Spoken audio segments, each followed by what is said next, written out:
Hello guys, 2 മാസത്തെ ഇടവേളയ്ക്ക് ശേഷം ഞാൻ എൻ്റെ വീട്ടിലോട്ട് പോവാണ്. ഡ്യൂട്ടി കഴിഞ്ഞിട്ടാണ് ഞാൻ അപ്പോൾ വീട്ടിലോട്ട് പോകുന്നത്. അങ്ങനെ ഞാൻ ക്ലിനിക്കിൽ നിന്ന് ഇറങ്ങി നേരെ ബസ് സ്റ്റോപ്പിലെത്തി. ബേസിക്കലി ഞാൻ ഒരു കൊല്ലംകാരിയാണ്.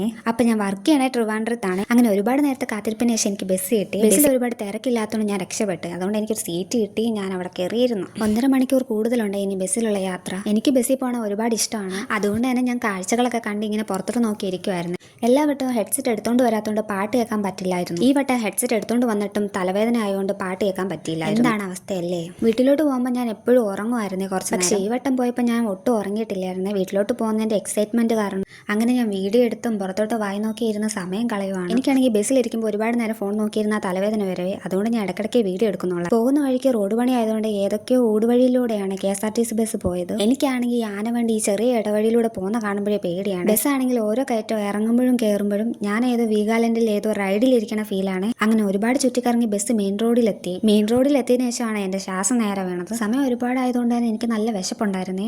ഞാനാണെങ്കിൽ ഉച്ചയ്ക്ക് ഫുഡ് കഴിച്ചതാണ്. വീട്ടിലോട്ട് പോകുന്നതുകൊണ്ടുള്ള എക്സൈറ്റ്മെന്റ് കാരണം ഞാനൊരു സ്നാക്സും എടുത്തിട്ടില്ലായിരുന്നേ. അതുകൊണ്ട് തന്നെ ഓരോ ഹോട്ടൽ കാണുമ്പോഴും എൻ്റെ വിശപ്പ് കൂടുമായിരുന്നു. കുറേ നേരം പുറത്തോട്ട് നോക്കിയിരുന്ന് ബോറടിച്ച ഞാൻ ഫോണിൽ നോക്കി ഞാൻ കുറേ ക്യൂട്ട്നെസ് ഇടുമായിരുന്നേ. ബസ്സിലൊന്നും ഒരുപാട് ആളില്ലായിരുന്നേ. അതുകൊണ്ടാണ് ഞാൻ ഈ വട്ടത്തരമൊക്കെ കാണിക്കുന്നത്. അങ്ങനെ കുറേ നേരത്തെ കാത്തിരിപ്പിന് ശേഷം എൻ്റെ സ്ഥലം എത്തി. ബസ് ഇറങ്ങിയതിനു ശേഷം ഞാൻ അങ്ങനെ വീഡിയോ ഒന്നും എടുത്തില്ലേ, കാരണം ആൾക്കാരൊക്കെ നോക്കുന്നുണ്ട്. അതുകൊണ്ടാണ് എൻ്റെ മുഖം ഇങ്ങനെ ഇരിക്കണേ. അപ്പോൾ അടുത്തൊരു വീഡിയോ ആയിട്ട് കാണാം. ചാനൽ എല്ലാവരും സബ്സ്ക്രൈബ് ചെയ്യണേ. ടാറ്റാ.